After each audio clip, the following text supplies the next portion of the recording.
Àkọlé iṣẹ́ tí a fẹ́ gbé yẹ̀wò lónìí ni ọ̀rọ̀ ìṣe. Ọ̀rọ̀ ìṣe. Ọ̀rọ̀ ìṣe àkọ́kọ́ ta fẹ́ wò ni wá. Wá. A ó rí nínú fídíò wa pé bàbá sọ pé kí ọmọ wá. Wá. Èyí tó túmọ̀ sí come. Ọ̀rọ̀ ìṣe kejì ni gbà. Èyí tó túmọ̀ sí take. Take. Take. Take. Take the book. Olùkọ́ fún Ṣadé ní ìwé.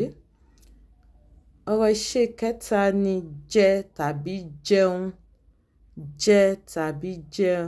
Wọ́n ń jẹun aládùn. They are eating a delicious meal.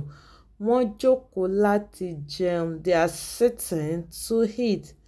Èyí tó tún kàn ni kà. Kà. Èyí tó túmọ̀ sí read. Wọ́n ń ka ìwé. They are reading. Wọ́n ń ka ìwé. They are reading a book. They are reading a book. Kà. Sáré. Sáré. Èyí tó túmọ̀ sí run. Àwọn ọmọdé ń sáré. Àwọn ọmọdé ń sáré. The children are running. The children are running. The children are running.